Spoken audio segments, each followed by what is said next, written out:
ഒരു കൊതി തോന്നില്ലേ? അതേപോലെ എനിക്ക് തോന്നി ഇന്നൊരു കൊതി. വേറൊന്നല്ല, പൊതിച്ചോറ് കൊതി. അങ്ങനെ രാവിലെ തന്നെ എണീച്ച് വന്ന് ഞാൻ അമ്മേനോട് പറഞ്ഞു, എനിക്ക് പൊതിച്ചോറ് ഉണ്ടാക്കി തരണം. അമ്മയ്ക്ക് ഇഷ്ടമുള്ള അത്രയും വിഭവങ്ങൾ ഉണ്ടാക്കിക്കോ, അതൊന്നും എനിക്കൊരു പ്രശ്നമേ അല്ലാതെ. ഞാൻ പൊതിച്ചോറ് പറയുന്നത് കേട്ടപ്പം അനിയത്തി പറഞ്ഞു, എനിക്കും വേണം പൊതിച്ചോറിന്.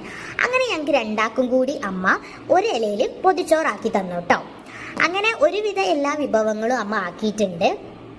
അങ്ങനെ നല്ല ഇലയൊക്കെ വാട്ടി അതിലേക്ക് നല്ല ചോറും ചിക്കൻ പൊരിച്ചതും വെണ്ടയ്ക്ക മെഴുക്കുവരട്ടിയും അങ്ങനെ ഓരോന്നായിട്ട് അമ്മ ഇങ്ങനെ വെച്ചുകൊണ്ടിരിക്കുകയാണ് കേട്ടോ. ഞങ്ങൾക്ക് രണ്ടുപേർക്കും കഴിക്കണമല്ലോ, അതുകൊണ്ട് അമ്മ കുറച്ച് തോനെ ചോറ് വെച്ചിട്ടുണ്ട് കേട്ടോ. ഇതും രണ്ടാൾക്ക് കഴിക്കാനുള്ളതൊന്നുമില്ല, ഒരാൾക്ക് കഴിക്കാനുള്ളതേ ഉള്ളൂ. അനിയത്തി പിന്നെ അങ്ങനെ കഴിക്കില്ല. അങ്ങനെ ചോറൊക്കെ വെച്ച് പിന്നെ അതിൻ്റെ മുകളിൽ വെണ്ടയ്ക്ക മെഴുക്കുവരട്ടി വെച്ച് അതേപോലെ മുട്ട വറുത്തത്, ചമ്മന്തി ഇങ്ങനെ നല്ല ഉരുട്ടി, ചെമ്മീൻ ചമ്മന്തിയാണ് കേട്ടോ.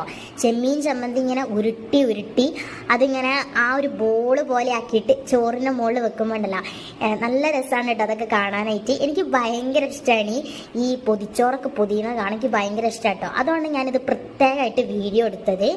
അങ്ങനെ വെണ്ടയ്ക്ക മെഴുക്കുവരട്ടിയും ചെമ്മീൻ ചമ്മന്തിയും പിന്നെ അതിൻ്റെ മുകളിൽ ഒരു മുട്ട വറുത്തതും വെച്ച് പിന്നെ നല്ല മാങ്ങ അച്ചാറും വെച്ചിട്ടോ. ഇത് നമ്മൾ കടയിൽ നിന്ന് വാങ്ങിയ മാങ്ങ അച്ചാറാണ്. അങ്ങനെ അതും നമ്മൾ ചോറിൻ്റെ മുകളിൽ വെച്ച് പിന്നെ ചിക്കൻ പൊരിച്ചതും അതേപോലെ പപ്പടും അതിൻ്റെ മുകളിൽ വെച്ചു കേട്ടോ. ഒരു ഒഴിച്ചുകറിയായിട്ട് അമ്മ ഞങ്ങൾക്ക് പരിപ്പും മുരിങ്ങക്കായി കറിയും ഉണ്ടാക്കി തന്നു.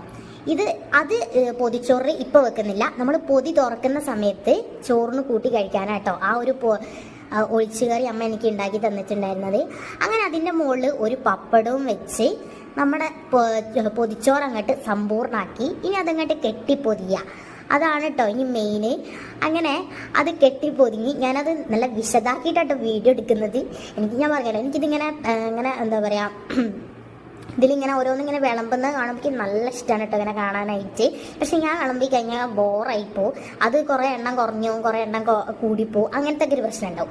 അപ്പോൾ അമ്മ നല്ല വൃത്തിയാക്കി അതിലൊക്കെ ആക്കി നമ്മളെ ഇലയിലൊക്കെ നല്ലോണം ആക്കി പിന്നെ അതൊക്കെ പൊതിഞ്ഞ് ഇനി 2 മണിക്കൂർ വേണം കേട്ടോ.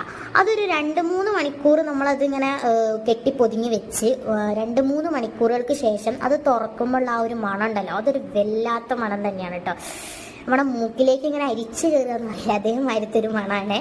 അങ്ങനെ അമ്മ നന്നായിട്ട് കെട്ടി പൊതിഞ്ഞ് നല്ല സൂപ്പറാക്കി വെക്കുന്നുണ്ട് കേട്ടോ. ഞാനും അനിയത്തിയും അപ്പം അമ്മേൻ്റെ കൂടെ ഉണ്ട് കേട്ടോ. ഞാനാണ് വീഡിയോ എടുക്കുന്നത്, അനിയത്തി എൻ്റെ കൂടെ ഉണ്ടായാലും. ഇപ്പം അവൾ കെട്ടുമ്പോൾ പോയി എന്തിനോ കിടക്കുന്നുണ്ട്. ഇനിയിപ്പോൾ 2 മണിക്കൂർ